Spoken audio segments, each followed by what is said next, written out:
ಯೇಸು ಕ್ರಿಸ್ತನಿಗೆ ಮಹಿಮೆಯಾಗಲಿ.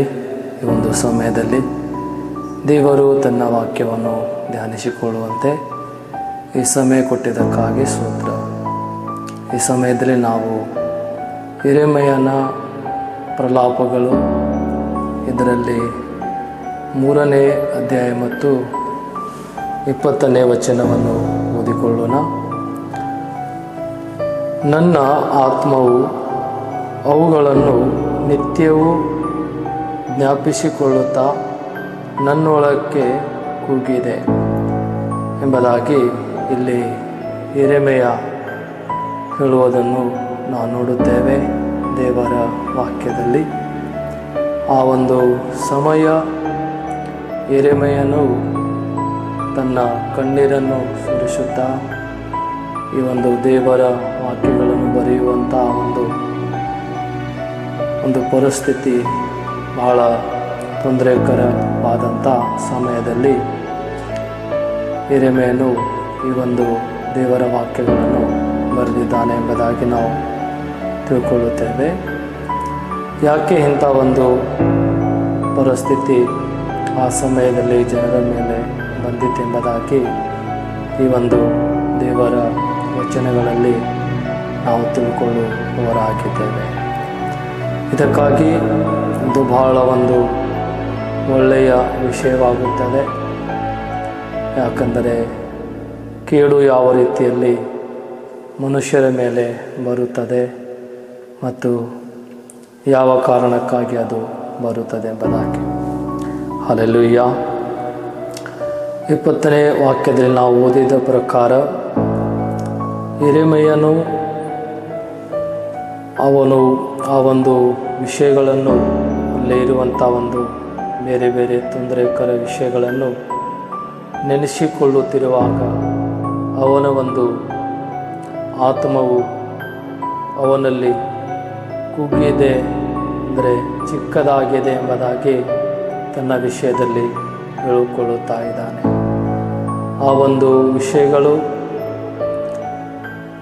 ಆ ಸಮಯಗಳಲ್ಲಿ ನಿಜವಾಗಿ ಬರೀ ನೆನೆಸುವುದರಿಂದ, ಅವುಗಳನ್ನು ನೆನಪು ಮಾಡುವುದರಿಂದ ಯೆರೆಮೀಯನ ಆತ್ಮ ಕುಗ್ಗಿದೆ ಎಂಬುದಾಗಿ ತನ್ನ ವಿಷಯದಲ್ಲಿ ಆತನು ಹೇಳಿಕೊಳ್ಳುತ್ತಾ ಇದ್ದಾನೆ.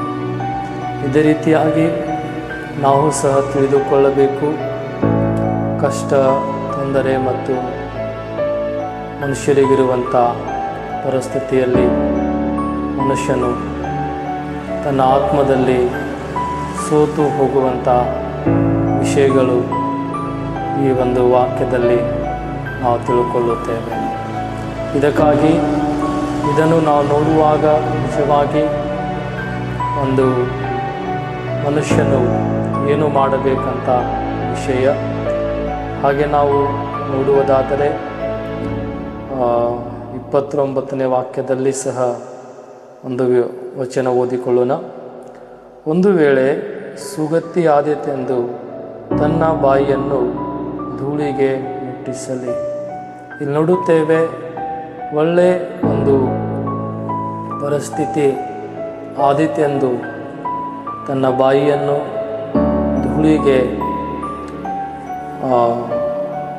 ಮುಟ್ಟಿಸಲಿ ಎಂಬುದಾಗಿ ನೋಡುತ್ತೇವೆ. ಅಂದರೆ ಆ ಸಮಯ ಜನರು ದೇವರ ಮೆಚ್ಚುಗೆ ಇಲ್ಲದಂಥ ರೀತಿಯಲ್ಲಿ ನಡೆದ ಕಾರಣ ಅವರಿಗೆ ಒಂದು ಸುಗತಿ ಆದೀತೆಂದು ಆ ಸಮಯದಲ್ಲಿ ಆಸೆ ಪಡುತ್ತಿದ್ದರು. ಮಾತ್ರ ನೋಡುತ್ತೇವೆ, ಒಂದು ಖಾತ್ರಿ ಇಲ್ಲದ ವಿಷಯ ಅವರಿಗೆ ಆ ಸಮಯದಲ್ಲಿ ಆಗಿತ್ತು. ಹೇಗೆ ಅಂದರೆ ಒಳ್ಳೆಯದಾಗುತ್ತದೋ ಇಲ್ಲವೋ ಅನ್ನುವಂಥ ಒಂದು ಸಮಯ ಅದು ಇತ್ತು. ಅದಕ್ಕಾಗಿ ಈ 29ನೇ ವಾಕ್ಯದಲ್ಲಿ ಇದನ್ನು ಸ್ಪಷ್ಟವಾಗಿ ಹೇಳಿದ್ದಾರೆ. ನಿನಗೆ ಸುಗತಿ ಆದೀತೆಂದು ನಿನ್ನ ಬಾಯಿಯನ್ನು ಧೂಳಿಗೆ ಮುಟ್ಟಿಸು ಎಂಬುದಾಗಿ ವಾಕ್ಯದಲ್ಲಿ ಬರೆಯಲ್ಪಟ್ಟಿದೆ. ಇದರಿಂದ ಮನುಷ್ಯನು ತನ್ನನ್ನು ತಗ್ಗಿಸಿಕೊಳ್ಳಬೇಕು ಅನ್ನುವುದು ವಿಷಯ ನಾವು ತಿಳ್ಕೊಳ್ಳಬೇಕು. ಯಾಕಂದರೆ ಯಾವುದೇ ಒಂದು ತೊಂದರೆಗಳು, ಒಂದು ಪರಿಸ್ಥಿತಿಗಳು, ಹಾನಿಕರಾದಂಥ ವಿಷಯಗಳು ದೂರ ಹೋಗಬೇಕಾದರೆ ಮನುಷ್ಯನು ತನ್ನನ್ನು ತಗ್ಗಿಸಿಕೊಳ್ಳಬೇಕು ಮತ್ತು ದೇವರ ಒಂದು ಕೃಪೆ ಬರುವಂತೆ ಅವರು ಮಾಡಬೇಕಾದಂಥ ಒಂದು ವಿಷಯ ನಾವು ಇದನ್ನು ತಿಳಿದುಕೊಳ್ಳೋಣ. ನಾವು ನೋಡುತ್ತೇವೆ, ಪಾಪ ಮತ್ತು ದೇವರ ನ್ಯಾಯ ಎಂಬುದಾಗಿ ಈ ಒಂದು ಪುಸ್ತಕ ಬರೆಯಬೇಕಾದರೆ ನಿಜವಾಗಿ ಆ ಸಮಯದಲ್ಲಿ ಪಾಪ ಮತ್ತು ದೇವರ ನ್ಯಾಯವು ಅಲ್ಲಿ ಆ ಒಂದು ಸಮಯ ಇಸ್ರಾಯೇಲರ ಮೇಲೆ ಬಂದಿತ್ತು ಎಂಬುದಾಗಿ ನಾವು ನೋಡುತ್ತೇವೆ. ಈ ಸಮಯದಲ್ಲಿ ದೇವರ ಕಡೆಯಿಂದ ಯಾವ ದಯೆ ಮತ್ತು ಕೃಪೆ ಅಥವಾ ಒಳ್ಳೆತನ ಏನು ಸಿಗದ ಕಾರಣ ಕಷ್ಟದ ಸಮಯವಾಗಿತ್ತು. ಆಗ ಯೆರೆಮೀಯನು ಕಣ್ಣೀರು ಸುರಿಸುತ್ತಾ ಅಳುತ್ತಾ ದೇವರಿಗೆ ಪ್ರಾರ್ಥಿಸಿಕೊಂಡು ಈ ವಾಕ್ಯಗಳನ್ನು ಅವರು ಬರೆದಿದ್ದಾರೆ. ಇದಕ್ಕಾಗಿ ನಾವು ಸಹ ಇದರಿಂದ ಕಲಿತುಕೊಳ್ಳಬೇಕು.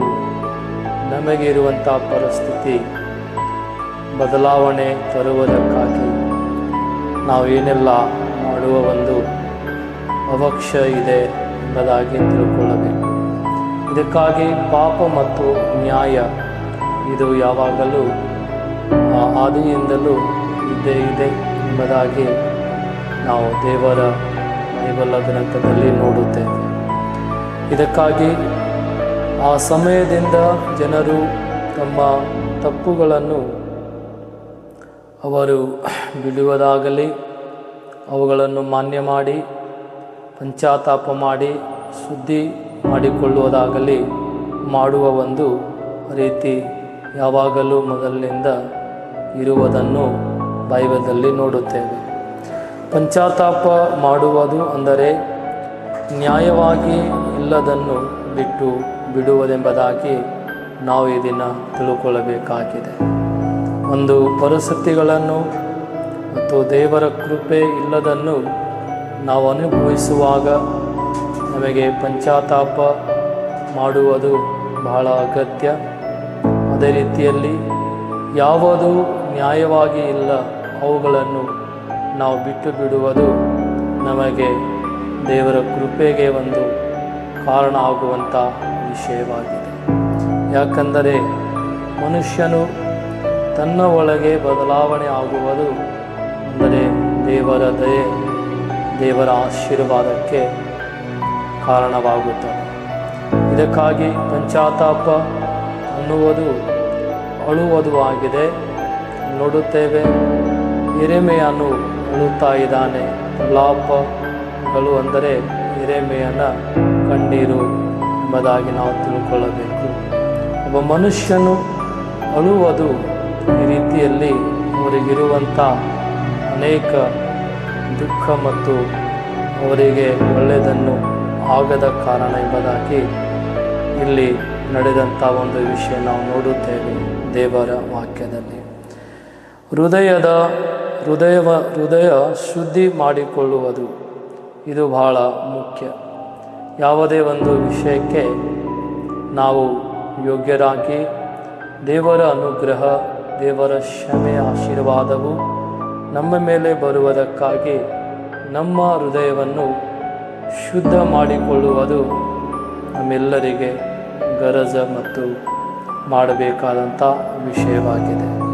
ಇದು ಒಂದು ಬದಲಾವಣೆ, ಆಶೀರ್ವಾದಗಳನ್ನು ನೋಡುವಂಥ ವಿಷಯ.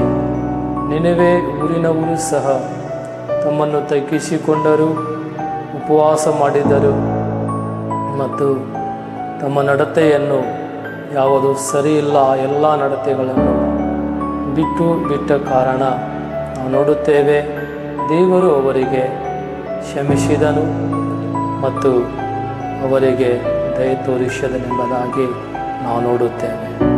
ಆ ಜನರು ಆ ಸಮಯದಲ್ಲಿ ನಿನೆವೆಯವರು ಮಾಡಿದು ಏನೆಂದರೆ ಆತ್ಮದ ಶುದ್ಧತೆ ಅವರು ಮಾಡಿಕೊಂಡರು. ಇದಕ್ಕಾಗಿ ನಾವು ಸಹ ಇದನ್ನು ಮಾಡುವ ಅಗತ್ಯವಿದೆ. ಹಲ್ಲೆಲೂಯಾ. ಒಳ್ಳೆಯ ಉದ್ದೇಶದಿಂದ ಜೀವಿಸುವುದು ಹಾಗೆ ನಾವು ತಿಳ್ಕೊಳ್ಳಬೇಕಾಗುತ್ತದೆ. ಪಶ್ಚಾತ್ತಾಪ ಮಾಡಿದ ನಂತರ, ದೇವರು ಕ್ಷಮಿಸಿದ ನಂತರ ನಾವೊಂದು ಒಳ್ಳೆಯ ಉದ್ದೇಶದಿಂದ ಜೀವಿಸಬೇಕು. ಅದು ದೇವರಿಗೆ ಮತ್ತು ಮನುಷ್ಯರಿಗೆ ಮೆಚ್ಚುಗೆ ಆಗುವಂಥ ಉದ್ದೇಶಗಳಿಂದ ಜೀವಿಸಬೇಕಾಗುತ್ತದೆ. ಇದಕ್ಕಾಗಿ ದೇವರು 29ನೇ ವಾಕ್ಯದಲ್ಲಿ ಹೇಳುವ ಹಾಗೆ ನೋಡುತ್ತೇವೆ. ಒಂದು ವೇಳೆ ಎಂಬುದಾಗಿ ಇಲ್ಲಿ ವಾಕ್ಯ ಹೇಳುತ್ತದೆ. ಅಂದರೆ ಸುಗತಿ ಆದೀತೆಂದು ತನ್ನ ಬಾಯಿಯನ್ನು ಧೂಳಿಗೆ ಮುಟ್ಟಿಸಲಿ, ಅಂದರೆ ತಗ್ಗಿಕೊಳ್ಳುವ ವಿಷಯ ಇದು ಆಗಿದೆ. ಇದಕ್ಕಾಗಿ ಈ ಒಳ್ಳೆಯ ಉದ್ದೇಶದಿಂದ ಜೀವಿಸುವುದು ಬಹಳ ಉತ್ತಮ. ನಾವೊಂದು ದೇವರ ಕೃಪೆಯಲ್ಲಿ ಯಾವಾಗಲೂ ಇರುವುದಕ್ಕಾಗಿ. ಮನಸ್ಸಿಗೆ ಸಮಾಧಾನ ಸಿಗಬೇಕಾದರೆ ದೋಷವಿಲ್ಲದ ನಡತೆಯಿಂದ ಮಾತ್ರ. ಹಾಗೆ ನಾವು ತಿಳ್ಕೊಳ್ಳಬೇಕು, ನಮ್ಮ ಮನಸ್ಸಿಗೆ ಸಮಾಧಾನವನ್ನು ಸಿಗಬೇಕಾದರೆ ನಾವು ದೋಷವಿಲ್ಲದ ನಡತೆ ಮತ್ತು ನಮ್ಮ ಎಲ್ಲ ವಿಷಯದಲ್ಲಿ ನಾವು ಇರಬೇಕಾಗುತ್ತದೆ. ಯಾವುದೇ ವಿಷಯ ನಾವು ಮಾಡುವಾಗ, ನಡೆಯುವಾಗ ಅದು ನಮಗೆ ದೋಷ ಕೊಡುವಂಥದ್ದಾಗಿರಬಾರದು. ಇದನ್ನು ನಾವು ಎಚ್ಚರದಿಂದ ನಾವು ಪಾಲಿಸಬೇಕಾಗಿದೆ. ಯಾಕಂದರೆ ಯಾವುದೇ ದೋಷವು ನಮ್ಮ ಮನಸ್ಸಿಗೆ ಅಸಮಾಧಾನವನ್ನು ಉಂಟು ಮಾಡಿ ನಮ್ಮ ಮನಸ್ಸಿನಲ್ಲಿ ಒಂದು ತೊಂದರೆ ಹುಟ್ಟಿಸುವಂಥ ಅಸಮಾಧಾನಕ್ಕೆ ಮತ್ತು ಗಲಿಬಿಲಿ ಈ ಮಾತುಗಳಿಗೆ ಕಾರಣವಾಗಿದೆ. ಇದಕ್ಕಾಗಿ ನಾವು ಎಲ್ಲ ನಡತೆಯಲ್ಲಿ ನಾವು ಯಾವಾಗಲೂ ನಮ್ಮ ಮನಸ್ಸು ನಮ್ಮ ನಡತೆ ಮೇಲೆ ಇರಬೇಕು. ಯಾಕಂದರೆ ದೋಷ ಇಲ್ಲದ ನಡತೆ ಮಾತ್ರ ನಮಗೆ ಶಾಂತತೆ, ನಮ್ಮ ಮನಸ್ಸಿಗೆ ಸಮಾಧಾನ ಕೊಡುವಂಥ ಕೆಲಸ ಮಾಡುತ್ತದೆ. ಹಲ್ಲೆಲೂಯ. ತಪ್ಪುಗಳನ್ನು ಬಿಟ್ಟು ಬಿಡುವುದಕ್ಕೆ ದುಃಖ ಮಾಡುವುದು. ಇದಕ್ಕಾಗಿ ತಪ್ಪುಗಳನ್ನು ಬಿಟ್ಟು ಬಿಡುವುದಕ್ಕಾಗಿ, ನಮ್ಮ ತಪ್ಪುಗಳಿಗಾಗಿ, ನಮ್ಮ ಮನಸ್ಸಿನ ಒಂದು ಸರಿಯಿಲ್ಲದ ಒಂದು ಸ್ವಭಾವಗಳಿಗಾಗಿ ನಾವು ದುಃಖ ಮಾಡುವುದು ದೇವರ ದೃಷ್ಟಿಯಲ್ಲಿ ಸರಿಯಾದ ಒಂದು ವಿಷಯವಾಗಿದೆ. ಯಾಕಂದರೆ ನಮ್ಮನ್ನು ನಾವು ತಿಳ್ಕೊಂಡು ನಮ್ಮನ್ನು ಸರಿಪಡಿಸಿಕೊಳ್ಳುವಾಗ ದೇವರ ಒಂದು ದಯೆ ದೊರಕುವಂಥ ಒಂದು ಕಾರಣವಾಗುತ್ತದೆ. ಯಾಕಂದರೆ ಈ ಒಂದು ದೇವರ ವಚನದಲ್ಲಿ ನಾವು ನೋಡುತ್ತಾ ಇದ್ದೇವೆ. ಯೆರೆಮೀಯನು ಈ ಒಂದು ಎಲ್ಲ ವಾಕ್ಯಗಳಲ್ಲಿ ಓದುವುದಾದರೆ ಇಂಥ ಒಂದು ಕಷ್ಟ ಆ ಸಮಯದಲ್ಲಿ ಜನರ ಮೇಲೆ ಬಂದಿದ್ದನ್ನು ನೋಡಿ 20ನೇ ವಾಕ್ಯದಲ್ಲಿ ಅವನು ಯೆರೆಮೀಯನು ಹೇಳುತ್ತಾ ಇದ್ದಾನೆ, ಅವನೊಳಗಿರುವಂಥ ಆತ್ಮ ಎಷ್ಟು ಕುಗ್ಗಿದೆ ಎಂಬುದಾಗಿ ಹೇಳುತ್ತಾ ಇದ್ದಾನೆ.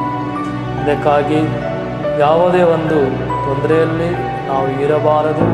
ಯಾಕಂದರೆ ದೇವರ ಭಯ ಮತ್ತು ದೇವರು ನಮಗೆ ನೋಡುತ್ತಾ ಇದ್ದಾನೆ ಮತ್ತು ದೇವರು ನಮ್ಮ ಎಲ್ಲ ನಡತೆಗೆ ನಮಗೆ ಲೆಕ್ಕ ಕೇಳುತ್ತಾನೆ ಅನ್ನುವಂಥ ಮಾತು ನಮ್ಮೆಲ್ಲರಿಗೆ ಗೊತ್ತಿದ್ದರೆ ಎಷ್ಟೋ ನಮ್ಮೆಲ್ಲರಿಗೆ ಒಳ್ಳೆಯದಾಗುತ್ತದೆ. ಯಾಕಂದರೆ ಮನಸ್ಸು ಒಂದು ಬಹಳ ಮೋಸಕರವಾದದು. ಇದಕ್ಕಾಗಿ ಮನುಷ್ಯನು ತಪ್ಪಬಹುದು ಮತ್ತು ಅನೇಕ ತೊಂದರೆಯಲ್ಲಿ ಬೀಳಬಹುದು. ಯಾಕಂದರೆ ದುಸ್ವಭಾವ ಹೊತ್ತಿಕೊಂಡು ಇರುವುದು ದೇವರಿಗೆ ಮೆಚ್ಚುಗೆ ಇಲ್ಲ. ಇದಕ್ಕಾಗಿ ದೇವರು ಯಾವಾಗಲೂ ತನ್ನ ಎಲ್ಲ ವಾಕ್ಯಗಳಲ್ಲಿ ಹೃದಯವನ್ನು ನೋಡುತ್ತಾ ಇರುವಂಥ ದೇವರೆಂಬುದಾಗಿ ವಾಕ್ಯಗಳಲ್ಲಿ ಬರೆಯಲ್ಪಟ್ಟಿದೆ. ಇದಕ್ಕಾಗಿ ಈ ಎರಡೂ ವಾಕ್ಯಗಳ ಮೂಲಕ ನಾವು ತಿಳಿದುಕೊಳ್ಳಬೇಕು ಮತ್ತು ನಮ್ಮನ್ನು ಯಾವುದೇ ಒಂದು ಕಷ್ಟ ತೊಂದರೆಗೆ ಒಳಗಾಗದಂತೆ ದೇವರ ಅನುಗ್ರಹ, ದೇವರ ಆಶೀರ್ವಾದವು ನಮ್ಮಲ್ಲಿ ಇರುವಂತೆ ನಾವು ಯಾವುದೇ ದೋಷಗಳಿಗೆ ಒಳಗಾಗದೆ ನಮ್ಮನ್ನು ಸರಿಯಾಗಿ ಆ ಜೀವನವನ್ನು ಜೀವಿಸುವುದಕ್ಕಾಗಿ ಸಿದ್ಧರಾಗಿರೋಣ. ಹಾಗೆ ದೇವರ ವಾಕ್ಯ ನಾವು ಉಪಯೋಗ ಮಾಡಿಕೊಳ್ಳೋಣ. ಇದಕ್ಕಾಗಿ ಈ ಒಂದು ಉಪದೇಶವನ್ನು ಕೇಳಿರಿ ಮತ್ತು ಮತ್ತೊಬ್ಬರಿಗೂ ಸಹ ಶೇರ್ ಮಾಡಿರಿ. ಕರ್ತನಾದ ಯೇಸು ಕ್ರಿಸ್ತನು ನಿಮ್ಮನ್ನು ಆಶೀರ್ವದಿಸಲಿ. God bless you.